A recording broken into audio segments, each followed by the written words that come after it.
A new report just dropped on the economic state of black women, and it confirms something that people have been feeling already out loud. It just tells you what we already knew. All right. According to the new data from the Joint Center for Political and Economic Studies, right, it says this. I'm going to give you the top lines and I'm going to get into it. It says black women have a higher labor participation rate, meaning more of them are in the labor force than any other group of women, yet they're still facing a significant wage gap. They carry a disproportionate amount of student loan debt. They're overrepresented in essential frontline jobs, government jobs, teachers, nurses, social workers, guidance counselors, people working to keep the community safe and thriving. And they're the key drivers for entrepreneurial growth. Translation, they're working more, they're carrying more, and they're still getting less. Yes, indeed, America, it's true, right? It's a crying shame. It's a real crying shame. It should make you upset. It should make you pissed off. It should make you really look at this system more carefully. And it really should make you question, whose side are some of these elected officials on? Right? Because just a couple months ago, not even, a couple years ago, everybody was saying, believe black women, trust black women, stand with black women. I saw so many white dudes walking around with like Stacey Abrams t-shirts like 2 years ago. We should have listened to Stacey Abrams. So now that this report comes out, black women have higher labor participation rate, but they face a significant wage gap. They carry more student loan debt. Where are those people wearing those shirts? Where are they? They disappear? Did they shred the shirts? Are the shirts now like dish rags? Like, what's going on? What the hell is going on? Here's what we found, right? Because I think it makes sense, right? Black women working full time in 2025 earned a median of about $942 a week, compared to $1,108 for white women, $95 for Asian women. Now, here's why this number should upset you.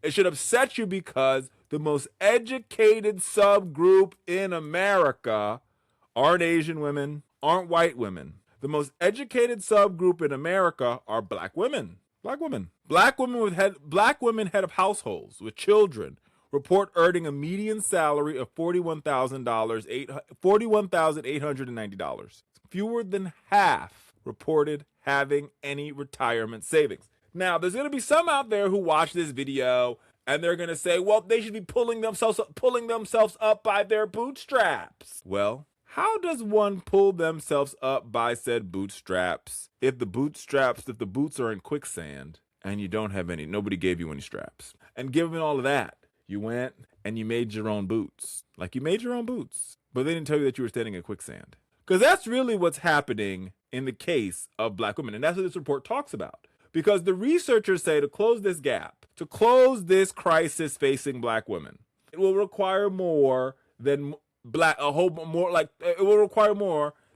going out and getting more degrees. It will instead require policy changes, workplace changes to better support the economic mobility of African American women. It includes expanding access to higher paying jobs, strengthening pay equity protections, improving access to retirement benefits, and addressing the caregiving responsibilities that often interrupt career growth. The report also stresses the need for stronger wealth building opportunities such as home ownership, fair lending practices, and employee benefits that allow black women not just to earn a living, but to build long-term financial stability. This also happens at a moment where we're seeing the unemployment rate amongst black women tick up. Y'all, this is a real problem.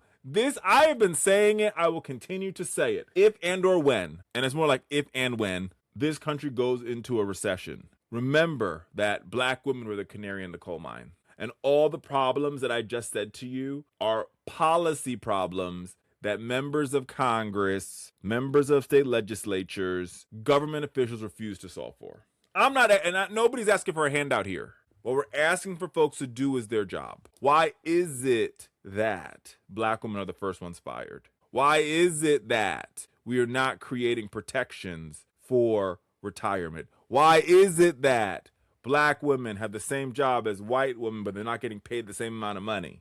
That's what you call discrimination. And you got to have lawmakers that are brave enough, bold enough, and are willing to fix it. It's real simple. But if we don't fix it, here's what will be happening. We'll be harming the people that are literally the ones holding this economy together.